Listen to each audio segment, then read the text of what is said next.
ఆంధ్ర రాష్ట్రంలో ఈరోజు ఒక అద్భుతమైన రోజు, నో డౌట్.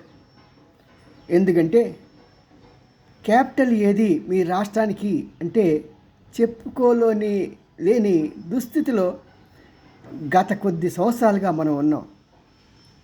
ఒకప్పుడు ఢిల్లీలో మీరు ఏ స్టేట్ అంటే మేము ఆంధ్ర అంటే ఆంధ్రనా అదెక్కడా అనేవాళ్ళు. ఓ మద్రాసి అనేవాళ్ళు మమ్మల్ని. కానీ మన అన్న ఎన్టీఆర్ వచ్చినాక ఆయన వచ్చిన తర్వాత ఓ ఎన్టీఆర్ ఎన్టీఆర్ స్టేట్గా అప్పగా అనేది మనకి ఒక గుర్తింపు తెచ్చింది. అలాగే ఆ రాష్ట్ర అలాగా క్రమక్రమంగా దేశంలో గుర్తింపు పొందుతూ అనుకోని విధంగా పార్లమెంట్లో తలుపులు మూసేసి మన ఎంపీలని ఆంధ్ర రాష్ట్రంలో ఉన్నటువంటి ఎంపీలని చిత్తగా కొట్టి సపరేట్ స్టేట్ చేసినప్పుడు గలం విప్పలేకపోయాం, ఉద్యమాలు చేయలేకపోయాం, దిక్కుమాలినతనం.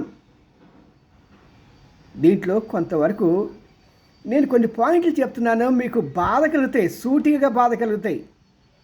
అయినా నేను చెప్తాను.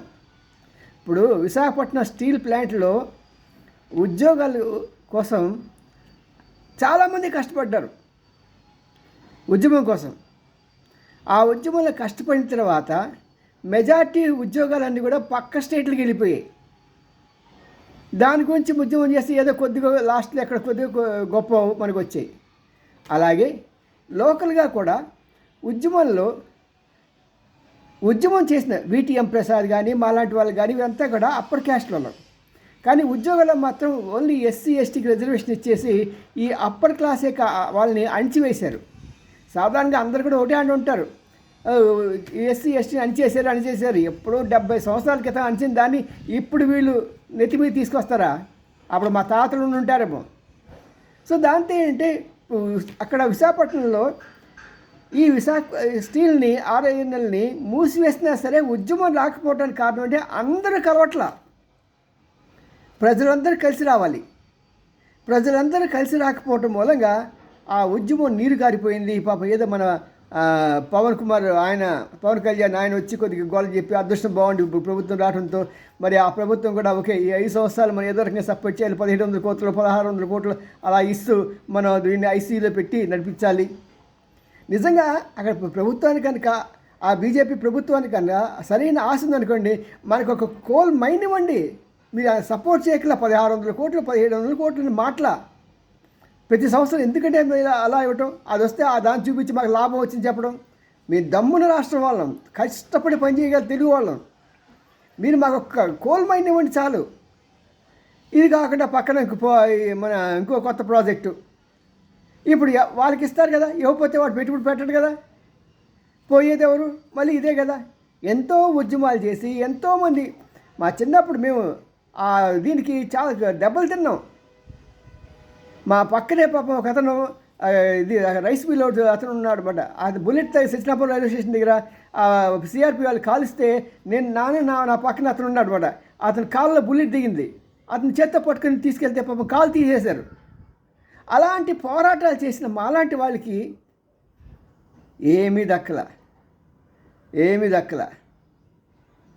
ఆ తర్వాత చూస్తే ఈ రోజున ఈ రాష్ట్ర విభజన సమయంలో కూడా వాళ్ళు అంత చేసినా సరే ప్రజల్లో చైతన్యం రాకపోవడానికి గల కారణం ఏంటంటే ఈ యొక్క పార్టీ, నేను అంటున్నాను చెప్పి మీరు బాధపడకండి, మీరు వాస్తవాన్ని డిటెక్ట్ చేయండి, పరిశీలించండి. ఇది ఒక వర్గానికి చెందినదే అనేది ముద్రపడిపోయింది. దానిలో ఇంకొకరు ఎవరికి అవకాశం లేదు ఎదుగుదలకి. మీరు ఏదో నలుగురు నాయకులను చేరదీసే వాళ్ళకి పదవులు ఇస్తే ఇవ్వచ్చు కాక, కానీ ఈ వర్గం లో లెవెల్లో ఎంత హింసిస్తుందంటే జనాల్ని అంత హింసిస్తుంది. మరి అలాంటి సమయంలో మీరు మార్చుకోవాలి. ఆఖరికి అపార్ట్మెంట్లో కూడా రాజకీయాలు చేసి వెలివేయటాలు, వాళ్ళ మీద హింసలు ఇలాంటివి.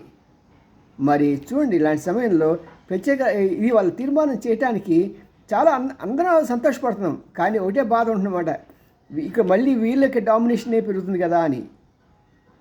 మరి ఎవరు అధికారంలో ఉన్నా సరే ఆ లో లెవెల్లో పార్టీకి ఎలాంటి ఇది కలగకుండా ఉండాలంటే ఇప్పుడు ఈ పార్టీకి సంబంధించిన వాళ్ళే నా సొంత భూమిని ఆక్రమించేసి వాడు అమ్మేసి డబ్బులు తీసుకుని ఎంజాయ్ చేసి ఈరోజు నా మీద కేసు పెట్టాడు.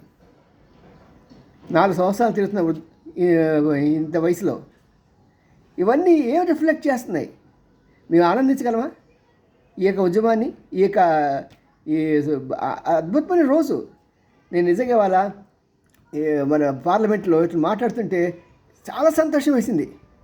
ఎంత సంతోషం అంటే చెప్పనలు కానీ అంత సంతోషం. మీరు చూపిస్తానండి. ప్రాంతాల మధ్య చిచ్చు పెట్టారు సార్. నేను ఇక్కడ చాలా అనుకుంటా ఉన్నాను, ఇది రాజకీయ విమర్శ కాదు సార్. 29,000 మంది రైతులకు జరిగినటువంటి అన్యాయం, అవమానం గురించి మాట్లాడాలి సార్. ఎంత బాగా మాట్లాడుతున్నా చూడండి. పెయిడ్ ఆర్టిస్టులని పిలిచారు. ఈ సభలో ప్రస్తావించలేని వ్యాఖ్యలతో మహిళలను ఇబ్బందులకు గురి చేశారు. నిజంగా వారిని చూసి నవ్వారు.